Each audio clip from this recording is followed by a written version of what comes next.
Perfume کا ذائقہ حلق میں محسوس ہو تو روزے کا حکم. ایسا پرفیوم جس کا اثر ناک اور حلق میں محسوس ہوتا ہو اسے روزے میں استعمال کرنا کیسا ہے؟ محمد زید جدہ سے. جان بوجھ کر ناک میں پرفیوم ڈالنا یہ جائز نہیں ہے، اس سے روزہ ٹوٹ جائے گا.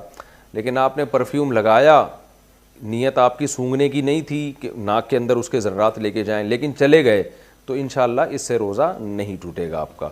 یہ ایسے ہی ہے جیسے گرد و غبار میں آپ اپنے کام سے جا رہے تھے، گرد و غبار پیٹ میں چلی گئی تو اس سے روزہ نہیں ٹوٹتا. تو ایسے ہی پرفیوم آپ نے لگایا اور پھر اس کا وہ خود بخود اس کے ذرات ناک میں چلے گئے تو روزہ نہیں ٹوٹتا. لیکن آپ باقاعدہ نیت کر کے پرفیوم کا اسپرے کریں گے اور اس کو سونگھ کے ناک میں لے کے جائیں گے تو پھر روزہ ٹوٹ جائے گا. بہتر یہی ہے کہ ایسا، ویسے بھی الکوہلک پرفیوم جو ہے نا، یہ ان کی خوشبو سے انسان کو سکون نہیں ملتا، یہ خوب سمجھ لیں.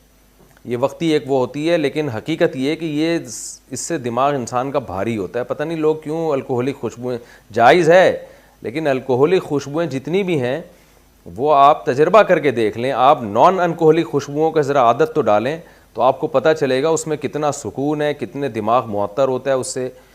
قدرتی خوشبوئیں جتنے بھی ہیں، گلاب کی خوشبو، چنبیلی کی خوشبو، عود کی خوشبو، یہ سب نان الکوہلک ہیں. تو اللہ نے جتنی خوشبوئیں، رات کی رانی دیکھ لیں، دن کا راجہ دیکھ لیں، جو خوشبوئیں چل رہی ہیں اللہ کی طرف سے خدا نے پیدا کی ہیں، آرگینک خوشبوئیں ہیں، ان میں کہیں بھی الکوہل نہیں ہوتی. یہ کتنی بھینی ہوتی ہیں، دماغ کتنا معطر ہو جاتا ہے ان سے.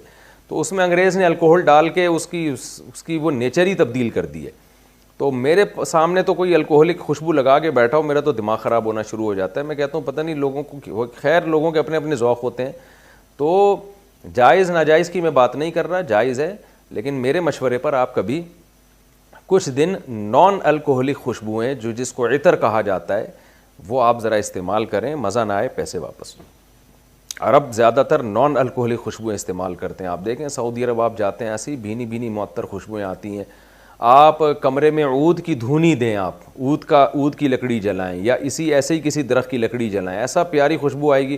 اور آپ الکوہلک اسپرے کر دیں تو تھوڑا سا اچھا لگے گا، لیکن دماغ اس سے آپ کا بھاری ہونا شروع ہو جائے گا. چھینکیں آنا شروع ہو جاتی ہیں لوگوں کو، پتہ نہیں کتنے قسم کے مسائل ہوتے ہیں.